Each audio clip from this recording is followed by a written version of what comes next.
अनीता बड़े से घर में अकेले ही रहती थी। वह अपना अकेलापन दूर करने के मकसद से जिम जाती, वर्कआउट करती और शाम को पार्क जाती थी।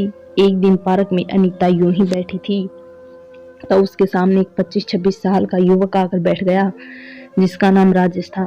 उसने अनीता को एक नज़र देखा और फिर अपने मोबाइल में व्यस्त हो गया। फिर दोनों के बीच हाय हेलो हुआ और फिर बातों ही बातों में राजेश ने बताया, मैं इस शहर में नया आया हूँ और मुझे एक किराए के कमरे की तलाश है। अनीता ने महसूस किया कि राजेश किसी अच्छी फैमिली का है और उसने बोला कि अगर आपको ठीक लगे तो आप मेरे घर के एक कमरे को किराए पर ले सकते हैं। राजेश ने तुरंत ही अनीता का प्रस्ताव स्वीकार कर लिया और अनीता ने अपने घर में ही एक कमरा राजेश को किराए पर दे दिया। कुछ ही दिनों में राजेश और अनीता की अच्छी दोस्ती हो गई। अनीता देखने में बहुत खूबसूरत दिखती थी। विधवा होने के बावजूद भी उसने अपने आप को बहुत मेंटेन कर रखा था।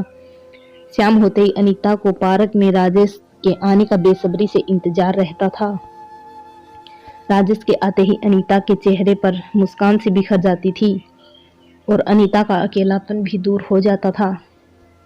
फिर ऐसे ही दोनों के बीच काफी अच्छी दोस्ती भी हो गई। एक रात अनीता ने कुछ स्वादिष्ट पकवान बनाया था तो वह पकवान राजेश के कमरे में लेकर गई। राजेश पकवान खाकर बहुत खुश हुआ और कहा, सचमुच इसका स्वाद बहुत ही अच्छा है। आपने मुझे मेरे घर की याद दिला दी। मैं रोज रोज बाहर का खाना खाकर मैं बोर हो चुका था। अनीता ने कहा, ठीक है, आज से तुम बाहर का खाना बिल्कुल भी नहीं खाओगे। तुम्हारा खाना मैं ही बना दिया करूंगी। तभी राजेश ने कहा, नहीं, बेवजह आपको तकलीफ हो जाएगी। अनीता बोली, मैं खुद का तो बनाती ही हूँ, तुम्हारा भी बना दिया करूंगी।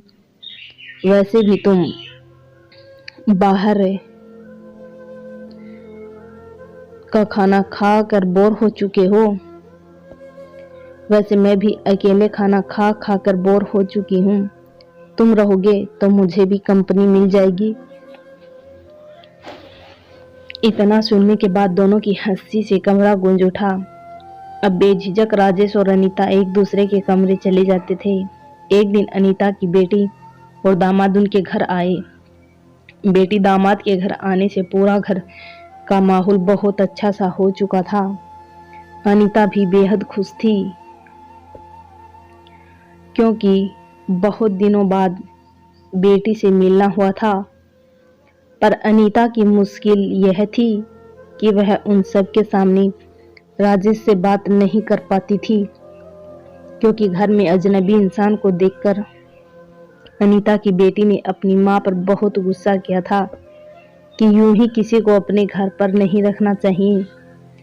पता नहीं कौन है, कैसा है, कुछ ऊंच नीच हो गई तो आप यहाँ अकेले रहती हो।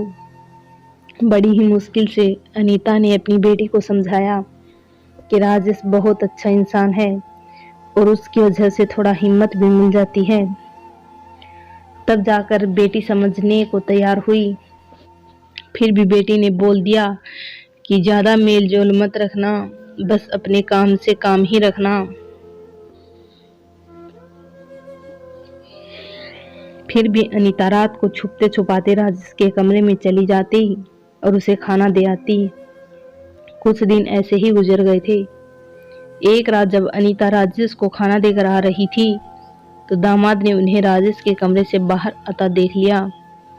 अब अनीता को कुछ कहते ना बना और वह अपने कमरे में चली गई।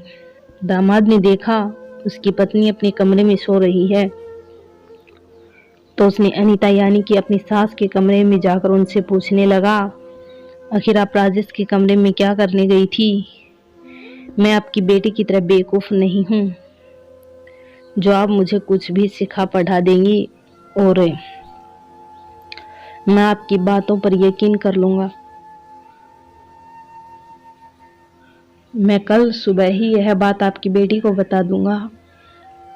अनीता घर में कोई हंगामा नहीं चाहती थी, इसलिए उसने अपने दामाद को समझाने की कोशिश की कि यह बात मेरी बेटी को मत बताओ।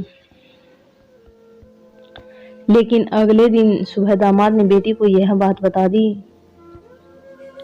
अब अनीता ने अपनी माँ को तमाम भला बुरा कहा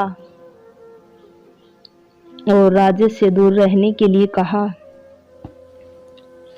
अनीता से यह सारी बातें बर्दाश्त न हुई तो उसने अपनी बेटी को साफ साफ शब्दों में बोल दिया कि बेटी, तुम अपनी जिंदगी पर ध्यान दो, मेरी निजी जिंदगी है,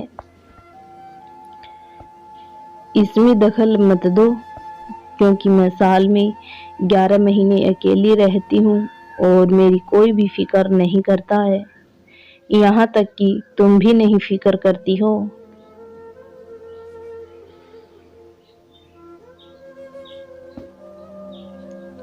तुम अपने परिवार में व्यस्त रहती हो, अगर मेरा सुख दुख में कोई साथी है तो उसको मुझसे मत छीनो।